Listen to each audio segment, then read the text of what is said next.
Добро вечер.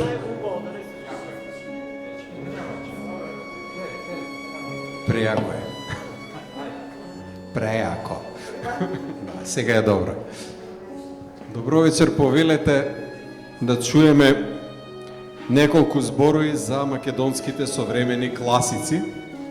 Тоа е темата на нашиот разговор вечерва и разговараме со наши врвни автори, прозни автори, но не само писатели. Кога зборуваме за темата класици, ќе ги вкрстиме перспективите секако, бидејќи Александар Прокопиев, Лаже Миневски, Оливера Ќорвезировска, Ермислав Азановски со литературата се занимаваат од многу аспекти. И со внатрешно уредување. И со внатрешно уредување, да. Покрај тоа што се занимаваат со писателски работи, тие се и преведувачи, критичари, уредници, би рекол читатели, врвни читатели, познавачи на голем број автори. Во своето творештво и влегуваат во диалог со голем број автори кои некако се навикнавме и да ги викаме класици.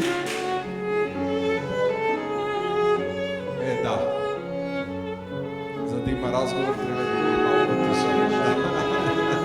Да. Пред малку со Александра многу убав разговор кој беше подготовка за вечерашниот разговор. Рековме што е можно поспонтано да тече нашиот разговор, но сепак да направиме малку така in medias res. Ја замолам Александра малку да ви изненади. Јас ќе пробам квиз прашање да поставувам. Од прва, што е за вас книжевен класик и набројте тројца книжевни класици. Ајде, прв дојден, прв услужен, зимајте го графоните. Дали од домашни класици или странски? Прво што ќе дојде на памет. Па ја можам, а може ли четворица? Ајде. Саша Прокопиев, Лаже Миневски, Оливера Ќорвезировска.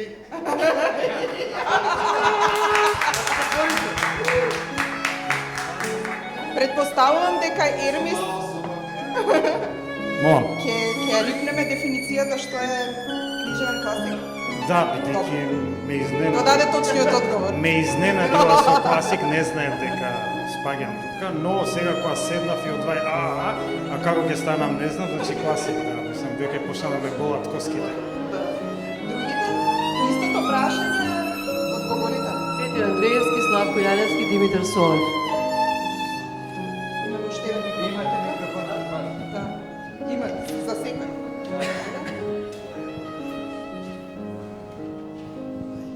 Јас не сакав да кажувам имиња, меѓутоа еве да набрам. Кочо Рацин, Ставе Попов и Војден Черногорински. Размислував меѓу тројца драмски автори, затоа се. Прокопиев? Ќе ја копирам, иако би сакал уствари, да се придружам на другар Ермис, ама ќе ја копирам Оливера. Значи, пред се Солев, после нормално Јаневски и како трет, тука ќе биде различен Шопов. Добро. Еве, микрофонот е ваш. Добро. Добро. Владко, можам веројатно на второто брзо прашање. Кажувајќи ги авторите, всушност отворивте едно прашање. Кога зборуваме за класици, размислуваме и за жанрот или класици е нешто што веднаш го кажуваме? Затоа што спомнавте и поети, драмски автори, раскажувачи, романсиери. Кога зборуваме за класици, сега ако излеземе и надвор од нашите рамки, зборуваме и размислуваме за нешто што не е Јас лично размислам жанровски, бидејќи главна преокупација мене ми е прозата. Так. И сега да се вратам во посериозни води, значи што се однесува до класиците, јас имам двајца од кои што и учев, особено од Живко Чинго и тоа последните негови дела, како што се Бабаджа, например, кој што ми е. И негово недовршено дело сепак е за мене едно извонредно ремек дело и се разбира Петре Андреевски со кој делиме најразлични искуства освен и книжевните. Така да, кога размислам за класици, автоматски мене ми доаѓаат класици од областа на прозата, односно романописци. Оливера, истото прашање. Да, првото беше блиц, нели, веќе беше квиз. Сега малку подолго, значи јас сметам дека жанрот, класиците се над жанровите, жанровите се над класиците. И ова беше една блиц игра, јас не ги повлекувам моите тројца, би можела само да им придружам уште повеќе. Значи изборот многу беше ефектно ова што го направивте, Александра. Во моментот всушност ги кажавме нашите први, можеби и книжевни љубови, не само матрицата за класиците. Така што во однос на жанровите сметам, како што реков, дека жанровите не ги бираат класиците, ни класиците жанровите. Едното е над другото, не има со што да се пофалиме. Сите што ги спомнавме и уште 3 пати по толку што не ги спомнавме. Ако тргнеме од дефиницијата која што и во македонскиот речник е спомната, класик треба да биде општо признат автор кој што има напишано значајни дела. Според мене, во Македонија, ако зборуваме за Македонија, општо признат, треба да размислиме на кој начин е општо признат и исто така треба да размислиме кои се значајни дела. Значи, треба да го поделиме прашањето на две дела, на две сфери. Да видиме прво кои се општо признати и кои имаат напишено значајни дела. Во македонската литература значајни дела најчесто се поистоветуваат со дела кои се во лектирата. Понекогаш лектирата не одразува дека тоа се општо значајни автори. Најчесто во лектирата влегуваат и автори кои не се општо значајни, а се класици на некој начин затоа што се во лектира. Лектирата предпоставува дека треба да бидат класици. Според мене, еден од критериумите заедно со овие два е и да има помината дистанца од делата кои се напишани. Значи, затоа спомнав автори кои се 60-70 години мртви. Не може да биде класик жив. Жив класик малку ми делува како исмејување, како мала една иронија, затоа што жив класик не може да биде сигурен дека после 50 години ќе постои.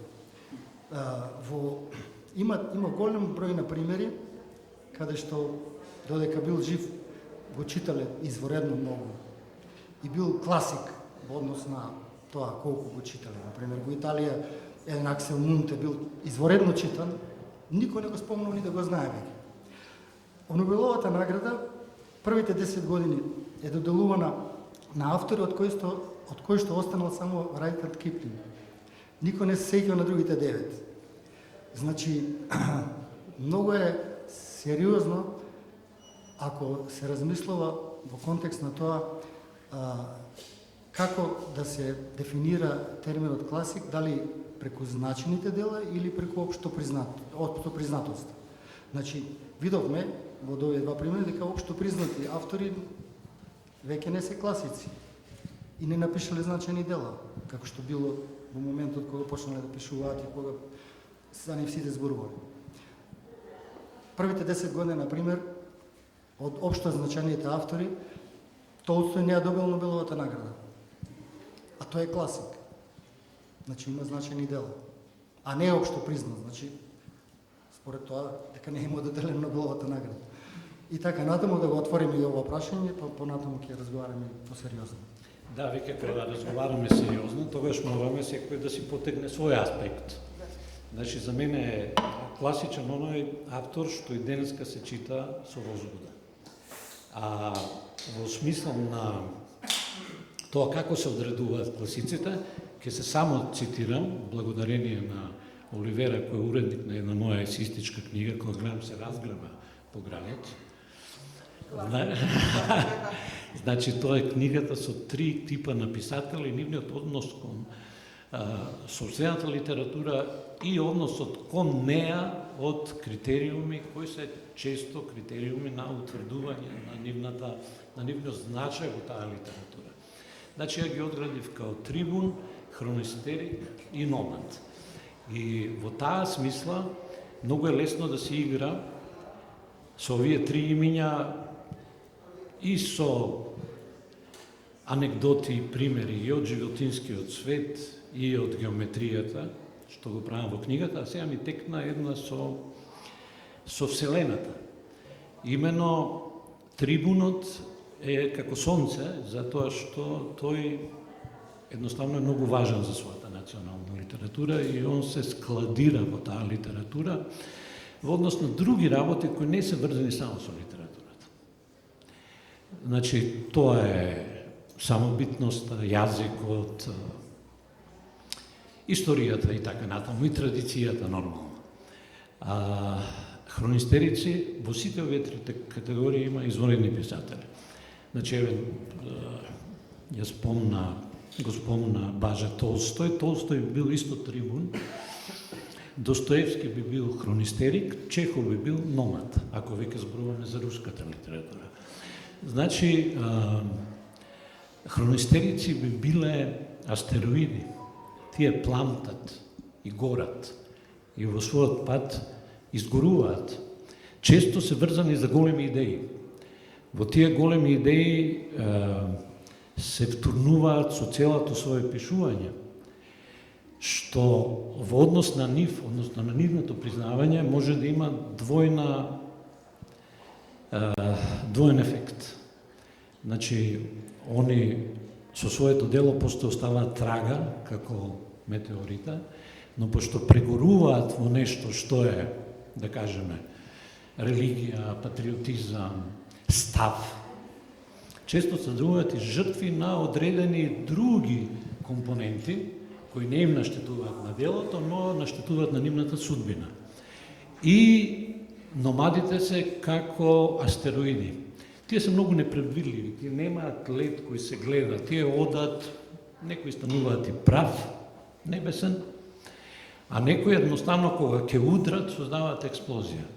Значи, ако веќе ги одредуваме класиците, ја не сум за тоа да сонцата бидат класици секогаш, иако се тие многу важни за националната литература, туку ги бирам сите тројца, односно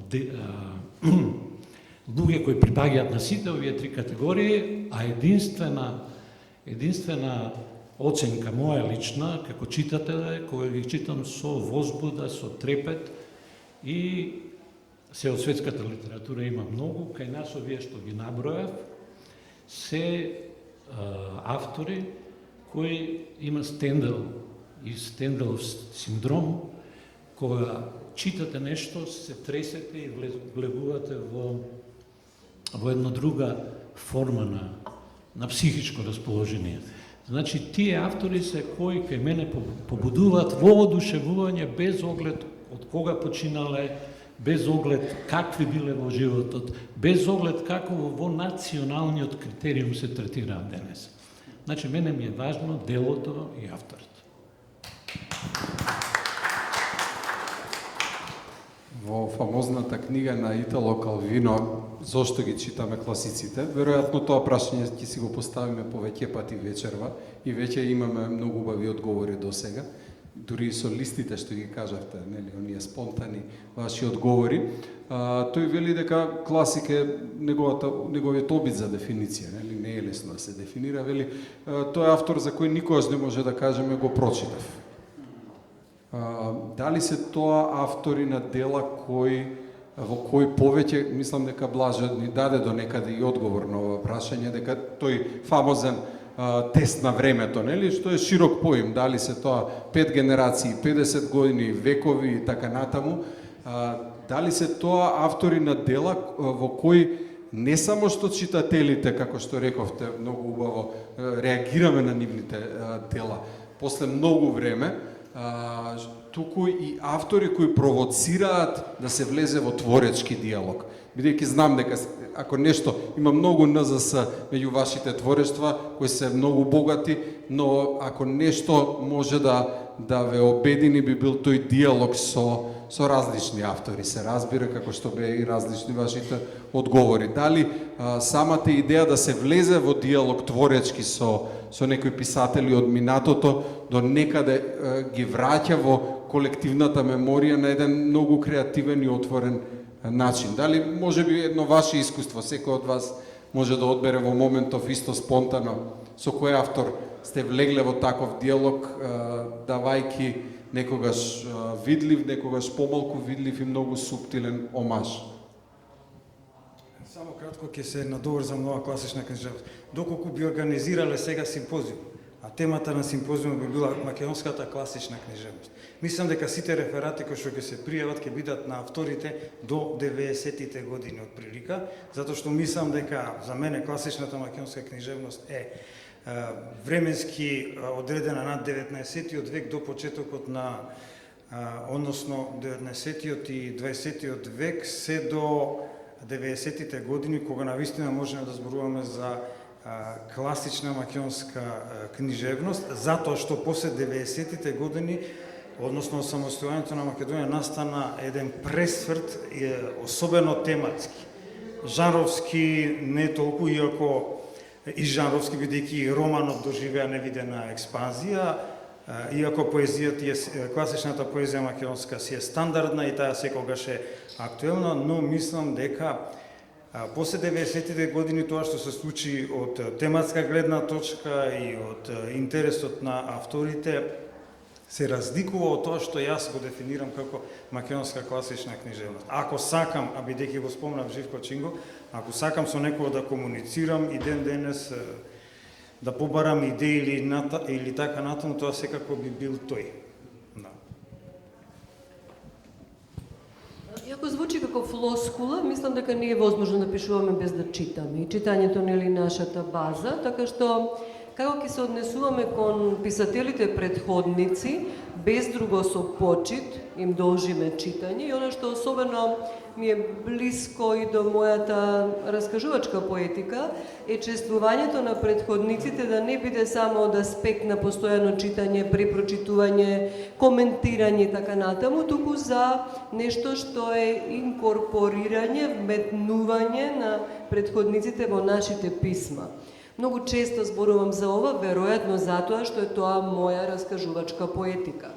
Јас кога пишувам, сакам, за себе си зборувам, сакам тој што ми е идол, тој што е класик, тој кому што безрезервно му верувам, да си го симулирам дека е присутен.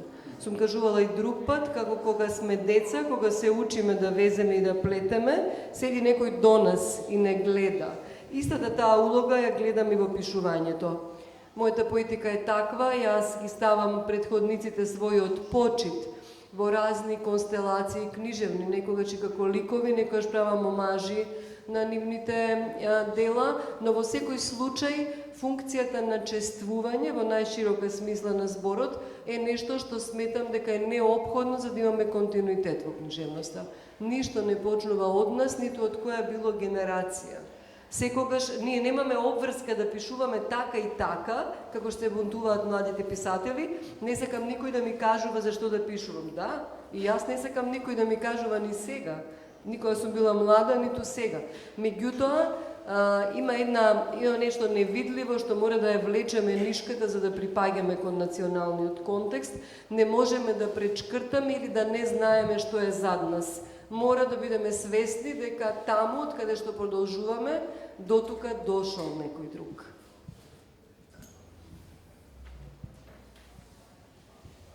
Не знам на кој врз кои принципи треба да се дефинира навистина што е тоа класик, меѓутоа според мене најбитен принцип кој што би можел да биде релевантен е траењето.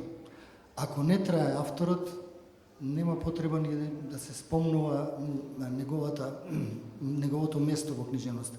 Односно, може да се спомне само во контекст на историја на книжевноста. Дали делото е живо, тоа претпоставува трајност. Тоа претпоставува некаква класика. Ако делото живее, на тој начин го потврдува принципот на она што ние го нарекуваме, нели, класик, човек кој што живее вечно, нели? Јас сум прочитал некои студии во кои што вела дека за да се прогласи некој класик треба да се почека 70, односно колку што тој живеел, уште толку, за да види дали неговото дело ќе преживее повеќе од него. Може би е точно и тоа, меѓутоа, ако еве во случајот на Рембо, например, точно е тоа дека можно е да има и врска со тоа затоа што некои умираат млади, меѓутоа кога ќе се поминат годините кои што он ги преживеал, неговото дело понатаму продолжува да живее. На некој начин таа формула или таа дефиниција класик мене од секогаш ме потсекеше на нешто во секој случај трајно, а од друга страна и конзервативно помалку. Кога ќе ти каже класик, ти кажува дека добро, ти си обичен автор, класик, во таа смисла дека си класичен. Меѓутоа, дефиницијата е поинаква, не е класично, туку класик како вредност. И затоа се согласувам со некои кои што овде веќе кажаа дека и личниот преференција исто значи. Личниот однос кон некоја книга, личниот однос кон некое дело, например, јер ми спомна Живко Чинго, јас не сакав да го спомнувам, затоа што не споминате толку години колку што живееше, но уште малку ќе поминат, веројатно и тој ќе биде наш македонски класик. Мојот основен принцип е дека треба да се остави време за класикот да си фати место во литературата и да остане во литературата. А од друга страна, на некој начин се согласувам и со другите мислења дека класикот може би представува и некаква конзервирана ситуација, дека класикот не значи во секоја смисла некаква голема вредност. Тој може би обстојува на некој нивоа, например Толстој во однос на неговиот реализам, например Достоевски на психологичноста или така натаму. Меѓутоа литературата оди напред, например. Надминати се многу категории од тие дела во однос на писателскиот начин на темите и веројатно некои автори како класици обстојуваат во однос на одредени читателски профили. Некои читатели и денес за нив ќе биде класик, например Перл Бак, кој што добила Нобелова награда, а некои опште не се сеќава дека добила добра земја. Меѓутоа, дали таа е класик, сега е друго прашање. Јас сакам да кажам дека македонската литература во основа во принцип, ако бидеме малку поригорозни, ќе кажеме дека уште е далеко од тоа да воспостави прави класици. Македонската литература уште созрева, уште ги се просејува своите вредности и ќе треба да помине доста време за да се профилираат македонските класици на некој повисок степен на критериум на дефиниција на класиците. За мене потврден класик е Марко Цепенков. А најголема инспирација е неговиот Силјан Штркот, например. Ние сме го имале магичниот реализам далеко 100 години пред да почнат да пишуваат оние во Латинска Америка. А потоа ние почнат да пишуваме овде есеи дека магичниот реализам почнал во Јужна Америка.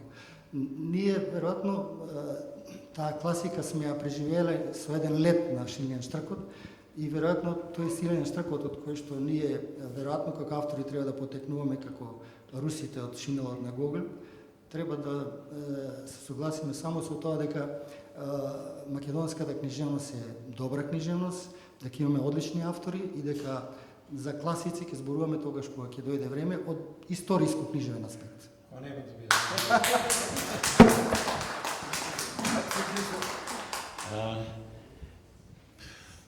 Ја мислам, ова за класиците е стварно една тема која може да се шири и вдлабочува. И затоа е можеби поприродно да се почне со нешто што е приватно искуство на читател.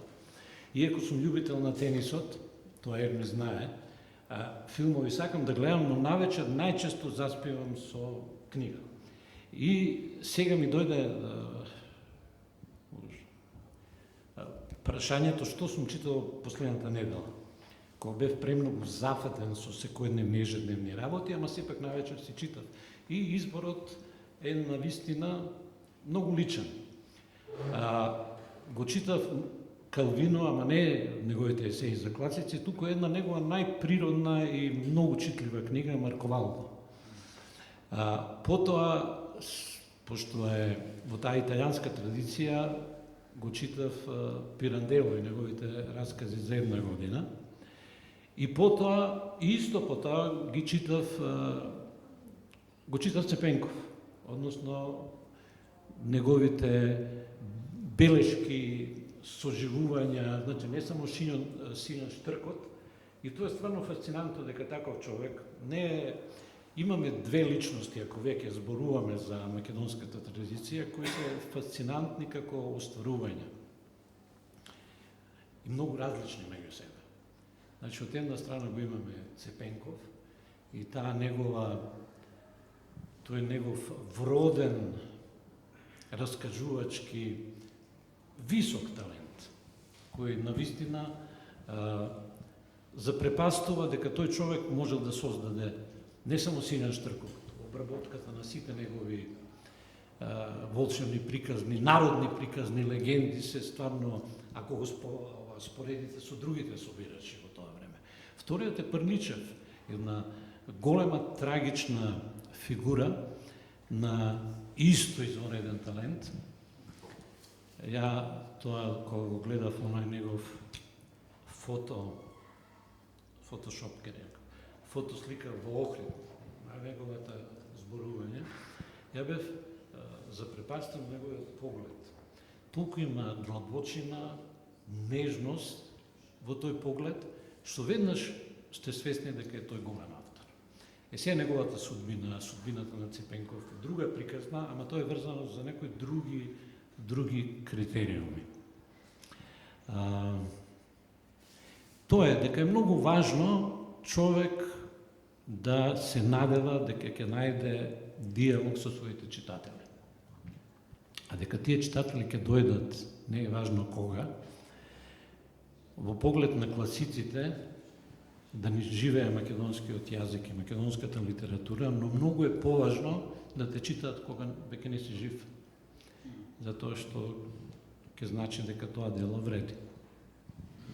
Јас би сакала да се надоврзам на прашањето за диалогот со класиците, но и на многу голем дел од одговорите што ги дадовте. Ќе споменам неколку од поимите кои ги запомнив.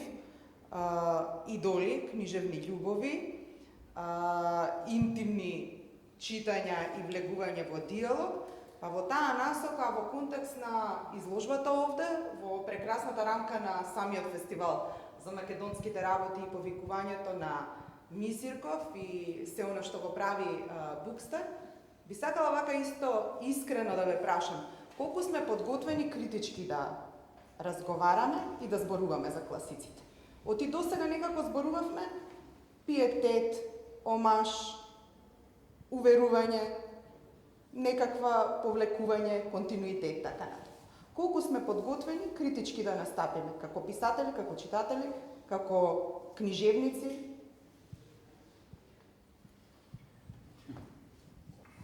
Како фолклорист може.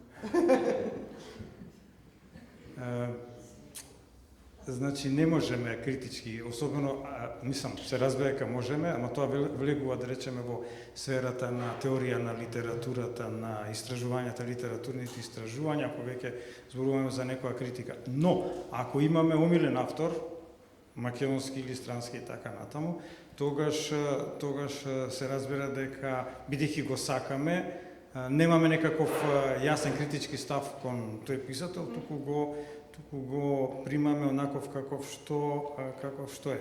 На пример, што се однесува, има страшно голема разлика меѓу тоа што е класичен писател и како се станува класичен писател на запад, да речем во Америка, во некои европски земји и кај нас. Како се станува класичен писател? Значи, јас во овие класични писатели, освен што ги читам нивните книги, ги читам и нивните биографии. И што забележав таму, да речеме американските писатели. Значи, работел на бензинска пумпа, работел во пицерија, ѕидар, носач, ѓубреџија и така натаму и ќе напише. Да, ќе напише книга, награда. Мислам ќе стане познат во свет. Фокнер, да речеме, Керуак и така натаму. Кај нас ситуацијата во Источна Европа и во овие земји сосема друга. Ние сме од мали уште со книжевноста и сега си размислувам вака, јас да речеме во градинка песничка, во основно училиште литературна секција, во средно исто така литературна секција, потоа факултет книжевност, магистерска книжевност, докторска книжевност и на крај веќе не знам што понекогаш младите имаат право кога викаат не читам. Зошто за да не ми влијае на пишувањето? Јас што да речам сега? Бидејќи нонстоп ги читам сите ми влијаат на пишувањето. И што да пишувам јас? Па нема, мислам како.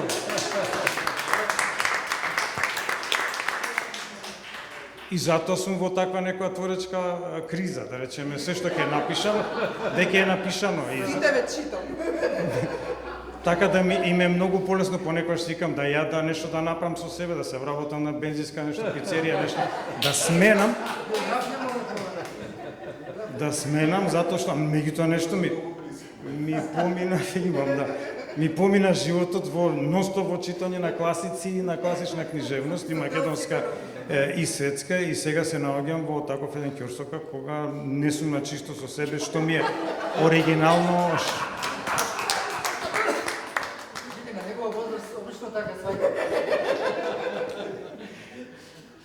Така да не знам баш ова со класичните писатели, да ги читам нивните биографии и секогаш сум. Ние сме чуден народ овде, сите, мислам барем тие што занимаваат со книжевност, од мали деца до старост, само книжевни школи, само книжевност, само нонстоп ова, овие ништо не прават, ѕидаат, прават и наједнаш ќе напишат бестселер и во цел свет станува познат и тогаш човек да се праша што е во суштина подобро за еден класичен писател. Да се еве јас сум сега како што велите вие класик. Ама можеби не од толку од пишување, колку што цел живот па со книжевноста се занимавам и класичен пример. Класичен пример. Сакам да кажам дека еве и биографиите можат да помогнат многу во добивање на некоја одредена слика за тоа што е класичен писател, како се развива, како се станува и така натаму. Што се однесува до преска што го кажа Блаже дека треба да помине колку години? Па викаат дупло, ама. Како ревматична болка. Па ја ќе станам пред Урошевиќ ќе станам класичен писател. Он треба 200 години да него треба 200 години да поминат за да стане класичен. Ова ми личи како вие католиците, осветување на личноста, светец. Треба да помине 100 години па да стане светец. И ние треба да помине, не знам, 100 години па класичен писател. Од кај да знаеме ние дека ќе бидеме класични? Ето тоа. Ама ќе се трудиме. Би сакала смешно да продолжам, ама малку пак ќе бидам сериозна. Значи имаме право сите и најмладите писатели и ние да влегуваме во диалог со претходниците.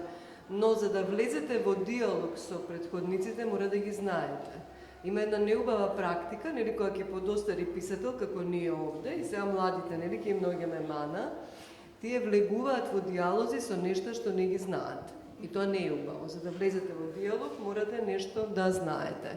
Мислам дека да се одлепиме од тоа дали ќе бидеме или не класици, јас многу се согласувам и го поддржувам тоа што рече Блаже, дека истрајноста е тоа што не прави видливи во некоја книжевност и во нашата. Значи сите ние овде што сме имаме опуси, имаме многу книги, значи не сме се откажале на првата критика, на првото исмевање, на недобивањето награди, признанија. И таа истреност е нешто што не форматира на крај како писатели. Мислам дека сме згоден избор на автори овде и генерацијски сме блиски. Многу е важно да кажам дека предпоставувам, еве за себе ќе кажам, а сигурно сум и колегите, дека ние четворица овде, 5 мина со се Владко, веројатно и ти припаѓаш тука Александра, ние си ги познаваме своите творештва во детали. Јас мислам дека на сите овие, на Ермислав Азановски од првата книга, исто на Блаже, предпоставувам и тие моите, и мислам дека тоа синхрониско траење на писателите е нешто што е вистинско богатство и тоа е придобивката. Да не мислиме дали ќе бидеме класици по реуматичниот принцип, нели кога ве боли нешто, ве боли толку колку што имате години. И кога кажа Блаже колку години имаме, на колку ќе умреме, уште толку па ќе бидеме класици, нешто реуматично, ама первертирано, значи најбрзо ќе бидат класици тие млади што ќе умрат. Значи многу тоа реуматичниот принцип е шармантен, ама не се согласувам со него. Мислам дека е придобивката тоа што се читаме меѓу себе. Јас не знам, секоја генерација плюс минус 5 години или 7, меѓу себе се познаваме одлично, бидејќи заедно создаваме и заедно одиме низ литературата. И тоа познавање на тој синхрониски план е вистинско богатство и вистинска енергија, тоа е класичната вредност. А класичноста во литературата да ја оставиме за историјата. Може ли да кажеме дека треба да се зборува за класичен читател? Баш тоа сакав да... Читател? Баш тоа сакав да продолжам, тоа Саша да почна, дека основен критериум е тоа, дали некој се чита или не. Ако се чита после 50 години, јасно е дека тој ги преживеал оние времења кога заборавот ги фрла делата во некоја маргина. Не ме е гале, ама верувам дека од озгора ќе гледам и ќе ни биде малку незгодно. Не знам дали малку ќе ти биде незгодно, ќе рече тој. Што пишувал овој, никој не го чита веќе. Ја не знам Толстој како се осеќа горе во последно време, или Достоевски. Меѓутоа, посебно Толстој денове прочитав негде пред неколку месеци, тој веројатно се зачувствува многу непријатно затоа што жена му извршила 800 корекции во Војна и мир. И сега он, ако открие горе дека она ги вршила корекциите без тој да знае, какво класик си ти, кога жената ти влијава на делото. На шегата на страна, значи, основен критериум останува и натаму, ова што го кажа и Ермис и Оливера и Сашо, дека мора тоа да му се остави на читателот. Авторот не може да одлучи дали ќе биде класик, дали е класик или не е, тој може би да се занесува и мисли дека ќе некој ќе го чита, меѓутоа, ако има читател после 50-100 години, значи тоа е потврдена и само читателот е потврда на овој термин класик, така наречен класик. Да, сега класиците, потоа кога ќе предат, значи кога веќе се таму горе и гледаат колку се класични, добиваат бронзени бисти. И си добиваат бронзени бисти и како те поддржуваат, затоа што тие бронзени бисти, бронзени бисти најчесто се поставуваат во паркови. И нашите први овие љубовни заниси и искуства се во тие паркови меѓу бистите на класиците. Но сега кога одев, ова е посветено на Крстимир Сирков. По втор пат неговата биста е снема, односно многу го ценат. Не му дозволуваат да си остане на место, туку си го носат, го ценат затоа што има цена. Цената е ќе го претопат и добиваат пари. Зошто класиците, тоа е мојот предлог, да бидат нивните бисти во бронза. Зошто има две идеи. Првото, не ги прават во камен, Каменот може да биде понекогаш покакан од птици, но каменот е чврст. А класиците не се плашат од птици и од критики, они се веќе класици. А второто е да бидат направени како дел од нешто што е играчка. Па можеме, како што го направија Горан, ама Горан исто е во бронза. И таа вечер, кога видов дека место крстен, неговата благородна глава, таму стои празно место, преку паркчето си го викнал Горан, до него седи една девојка и си гледала мобилниот. Оддалеку изгледа толку природно, како да си се другари одамна, или како да е тој Вујко кој седнал до својата внучка. Значи не правите бронзени паметници на класиците, правите ги природни и човечни.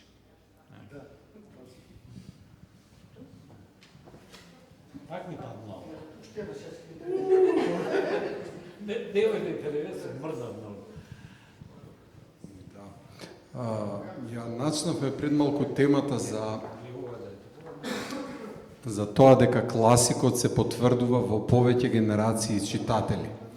Меѓутоа и Блаже со право кажа дека е потребна и поголема дистанца, нели, без разлика дали е еден животен век или можеби и нешто повеќе. И мене посебно ми беше возбудливо што ги се навративме на 19-тиот век или на почетокот од претходниот век, споменувајќи го Мисирков и така натаму, па ми се пробуди една друга асоциација, дека ние кога говориме за класици, обично сакаме да говориме за конкретни личности, за автори, нели? Обично е таа инстанца автор. Меѓутоа, секако дека кога зборуваме за Силјан Штркот, сепак може да насетиме дека таа приказна не ја измислил целосно Цепенков. Имено сакам да ја загатнеме и таа тема, односот кон традицијата и особено кон она што е специјалност на Ермис, испитот на времето што го положил митот, испитот на времето што го положило колективното творештво. Ние не ги знаеме имињата на тие гениални луѓе кои или тој испит, тоа филтрирање низ колективната свест на некои творби кои понатаму еве гледаме со Силјан Штркот, еве и најновиот филм кој сега прави нели парче по фестивали е поврзан со Силјан Штркот. Да не набројуваме колку дела и во музика, и во театар, и во расказ, и во поеми од современата македонска култура се врзуваат за овој мит. Како го гледате ова, таа врска на класиците како индивидуални луѓе кои ги знаеме со име и презиме, кои имаат биографии, така натаму, и она што ги поврзува со нешто што е многу по-архаично? Дали класиците успеваат да ја продолжат во своето творештво таа примордијална, да речеме, уметност од најстарите времиња? Јас како познат цепенколог, значи можам следно да го кажам. Што се однесува до македонската книжевност, апсолутно скоро и да нема. Јас ќе се ограничам на прозата, на романите, бидејќи со тоа поезијата слабо ја познам, така да повеќе во македонскиот романи, писатели, скоро и да нема писател кој што, бидејќи целата прозата од крајот на 20-тиот век, да речеме од 50-ти така натаму, поминува низ една рурална фаза. Сите писатели кои што пишувале ретко кај ќе најдеме нешто што е, да речем, по-урбано. Се е тоа некако рурално и од самото тоа произлегува дека самите автори во себе ја носат традицијата од местото од каде што потекнуваат и тоа се одразува на нивното писмо. Јас имам еден термин кој што го потребам често, а тоа се нарекува етнографија на литературата и го користам во следниот смисол. Да речеме, честопати писателите, ќе го земам тука како пример Петре Андреевски, е многу подобар етнолог, етнограф, отколку што се професионалните етнографи, затоа што крајната цел на етнографот е и да биде малку писател, за да може да ја опише да го опише тој обичај, да речеме една селска свадба или селски обичај или магија или било што, но кај писателите кои што имат извореден талент, обработувањето на народната традиција, на жанровите од народната традиција е многу по-богато. Од таа гледна точка, во книгите, да рече, на Петр Андреевски, исто така и на Живко Чингов, иако Живко Чингов ја има таа, да речеме, го има тој период кога се занимава со идеолошката, да речеме, матрица на тоа време, но кај Петр Андреевски описите, да речеме, на Слоештица или на селата и така натаму, се толку детални, толку, би кажал, прекрасни, што навлегуваат многу по-суштински, по-длабоко во обичаите на селото, во описот на пейзажите, кои што се исто така многу поважни, отколку што тоа може да го направи еден етнограф. Етнографот обично прашува или забележува податоци во врска со некаков обичај и ништо друго. Ни лево, ни десно, не знам што. А писателите се тие кои што го стават целото тоа во некаков контекст. Од таа гледна точка, ако тргнеме, не само кај Живко Чингов, кај сите и кај Стале Попов, да не зборуваме и за Стале Попов.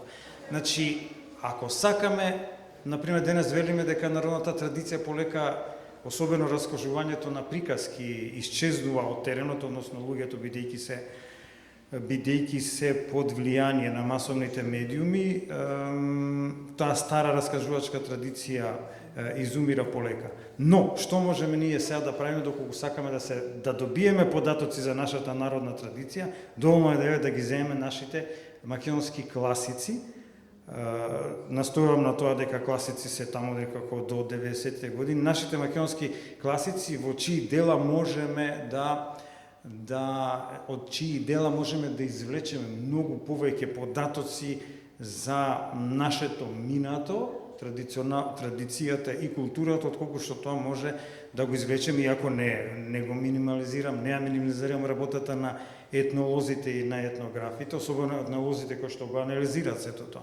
Но тврдам дека и во тој контекст е тој термин етнографија на литературата, тврдам дека доколку некој седне и направи, може врз основа на македонската класична книжевност, особено романот, да напише цела книга за нашата, да речеме, култура и традиција, без разлика на, значи, песни, народна проза, обичаи, потоа поговорки, брзозборки, кратки жанрови и така натаму. Сето тоа може да се создаде една книга од народна традиција само врз основа, тоа е моје мислење, на податоците кои што класичните македонски писатели ги имат во нивните дела.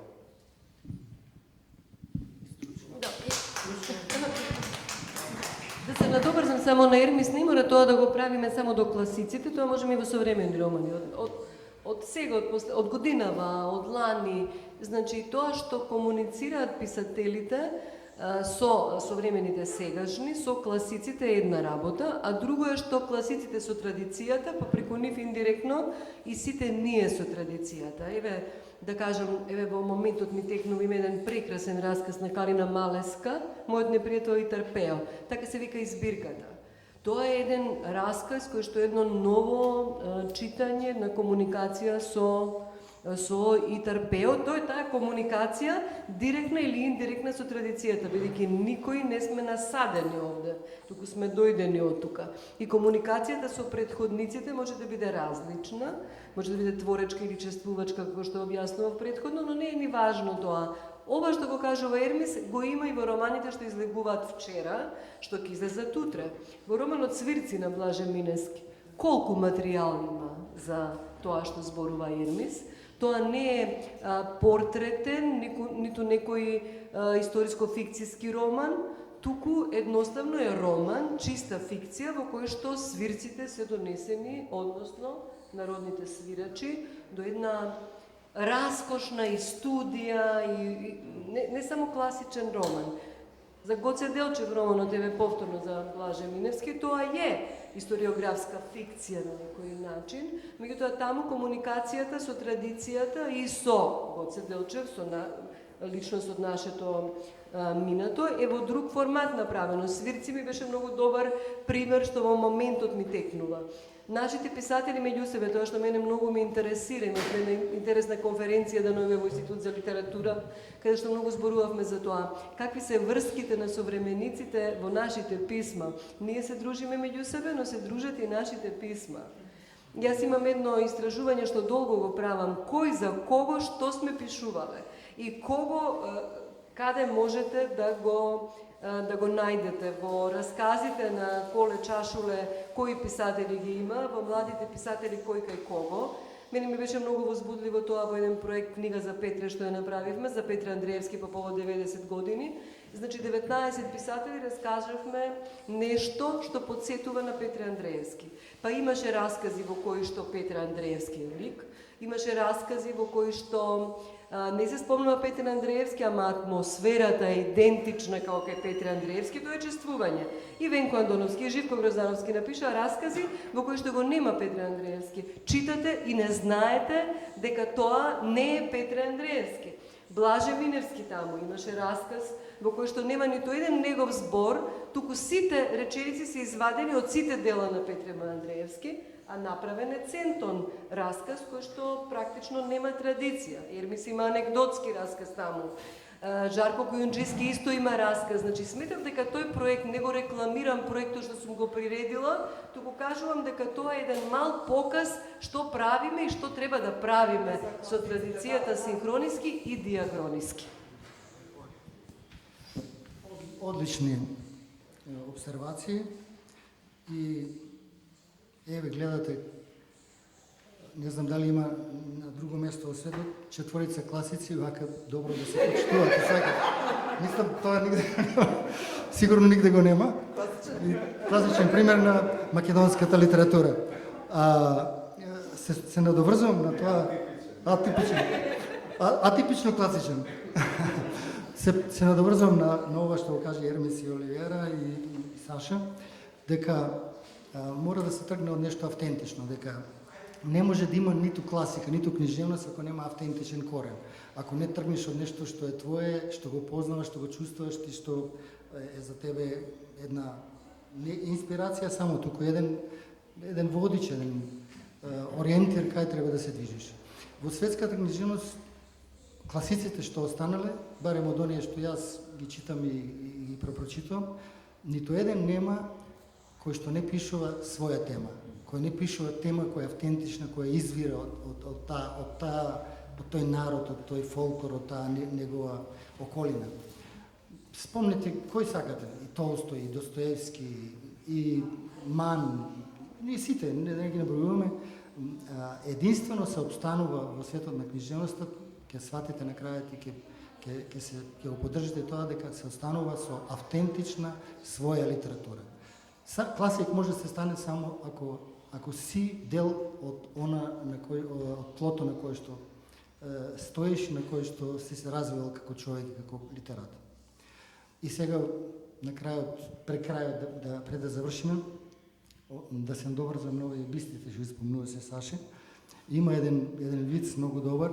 Некој класик шетал во природа и си гледа птички, понатаму гледа крави како си лежат и одмараат во ливадата и вика: "Еве Господе, зашто кравите да немаат крила? Зашто не си измислили они да летаат?"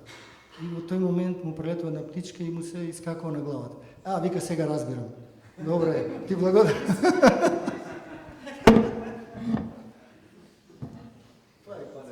Да, сега ќе ви кажем една вистинска анекдота, а потоа ќе се потрудам малку да дадам една друга светлина на оваа тема, као крај на моето излагање. Значи, анекдотата е овака. Во убавата книжара на литература МК довага странец кој знае нешто македонски, учи и сака да си купи книга од македонски автори. Во исто време библиотекарот што таму продава е еден многу интересен човек кој веднаш почнува директ со него кои се добри автори, кој да ги земе. Во книжарата влегува една млада авторка која напишала книга. Јас сум сведок кој си слуша. И сега овој му објаснува. го имаме тука Петре Андреевски, книгата што ја направивме, она, слуша, да, а младата авторка се јавува таму. И тука и мојата книга.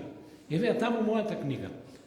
И века, да, купите, многу е добра. Знаете ли што пишуваат за таа книга? Значи, тоа е во односот кон класиците, младите писатели, некои од нив многу помалку по број, кон нашите класици. Но, што сакам да ви кажам? Јас сум по студирање, а можам да кажам и по личен избор, компаративист. Значи, јас сум ја учел литературата и сум ја читал литературата и без фалење, затоа што библиотеката која ја поседувам е библиотека на генерации пред мене, од мене е 1/10. Знае Ермис, сигурно да имаме една од најголемите библиотеки во Македонија. Уште од дете чита. Многу ми е важно да го гледам писателот како индивидуалец. Кога е добро преведен кај нас, уште поинтересен да доаѓа. Дури едно суетно мое кажување, многу ми е важно како ме читаат надвор. Затоа што на тој начин се потврдувам во она што се трудам да го работам. Литературата е голема и безвремена и во една своја суштина безгранична. Значи, националните литератури се богатства кои ја богата таа ризница. Но во суштина, границите треба да се премамнат со вредноста на литературата. И тие класици кои ние ги сакаме македонски, многу малку од нив се преведени. Тука меѓу нас има преведени автори, фала Богу. Не, од таа страна, но оние што ние ги спомнатме, многу мал број од нив се преведени. Значи, ние треба да си ја негуваме таа литература. Браво на Жарко што почна таква една обнова на книгите што одамна се заборавени. Честитки за него. Морам да се надоврзам, зашто прости, еве без ред одиме, меѓутоа не можеме да ги читаме ни нашите класици, ни нашите претходници кои ги нема. Значи мора да ги има, а за да ги има, тоа е еден долг и на издавачите и многу е убаво што почна последниве години тоа да се прави. Првиот мора да не бидат достапни книгите, бидејќи изгубивме трага последните години каде може што да најдеме. Јас се пофалувам и за ложбата конкретно на издавачот што е домаќин вечерва на Антолог, што ги преобјави двата романи конкретно за овој повод на Ермислав Фазановски, изборот раскази на Блаже Миневски за кој што слушавме, исто така и романот Нишан. Првите 3 книги збирки раскази на Сашо Прокопиев што не може да се најдат никаде. Еве ги има. Тоа е за пофалба. Арсламина, мојата куќа каде што работам, исто така минатите години направи сериозни подвизи. Целото творештво на Оливера Николова го собравме за возрастни во една едиција, го преобјавивме Крсте Чачански и редица други автори. Значи, мора да го надоместиме тоа што го нема, но не смееме да го ставиме акцентот само да преобјавуваме. Треба да воспоставиме мерка што да преобјавиме за да може да се читаат и паралелно да не изгубиме чекор со новото. Вештината е на издавачите. Честитки од мене на Антолог за овој подвиг за вечерва.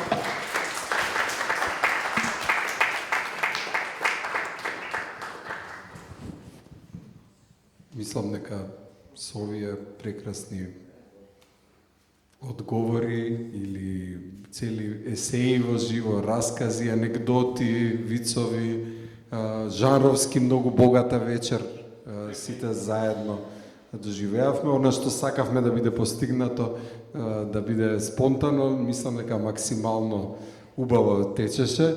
Ви благодариме, мислам дека толку убави поенти имаше и толку убави теми за размислување што сите ќе си заминеме вака збогатени како кога читаме книга на класици. Книги на класици кои еве.